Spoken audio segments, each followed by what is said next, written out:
विश्व में चल रहे इजराइल हमास और रूस यूक्रेन के बीच युद्ध में अमेरिका सीधे तौर पर तो नहीं लेकिन अप्रत्यक्ष तरीके से युद्ध में शामिल है। एक तरफ अमेरिका यूक्रेन को और दूसरी तरफ इजराइल को भरपूर मदद दे रहा है। हालांकि ऐसा नहीं है कि दूसरे पक्ष वालों को किसी का समर्थन नहीं है। हमास को भी हिजबुल्लाह और ईरान का समर्थन मिला हुआ है। ये समर्थन करने वाले अपना समर्थन तो जारी रखना चाहते हैं, लेकिन ये भी चाहते हैं कि दूसरा अपना समर्थन बंद कर दे और इसके लिए ये हर संभव तरीके अपनाते हैं। अब ईरान ने हमास के खिलाफ युद्ध में इजराइल का समर्थन करने के लिए कई अमेरिकी और ब्रिटिश व्यक्तियों और संस्थाओं पर गुरुवार को प्रतिबंध की घोषणा की है। इजराइल के कट्टर दुश्मन ईरान के विदेश मंत्रालय ने एक बयान में कहा कि 7 अमेरिकियों पर प्रतिबंध लगाया गया है, जिनमें अमेरिकी विशेष अभियान कमान के commander general Brian P Fenton और अमेरिकी नौसेना के 5वें बेड़े के पूर्व commander vice admiral Brad Cooper शामिल हैं।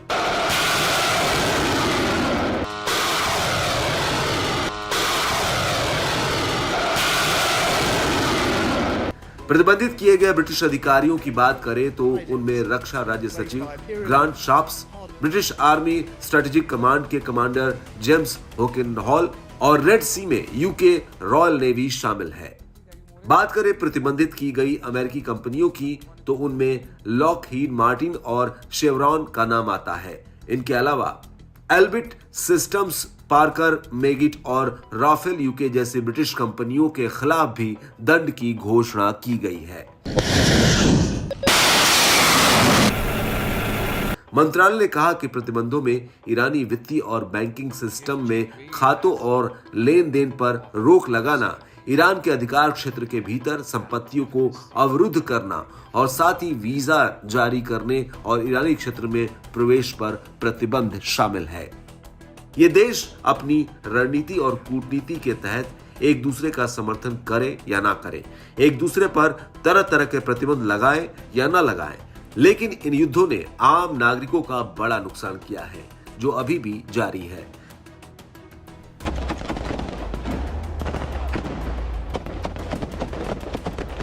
रूस यूक्रेन से लेकर इजराइल हमास के युद्ध में अब तक हजारों निर्दोष नागरिक और मासूम मारे जा चुके हैं।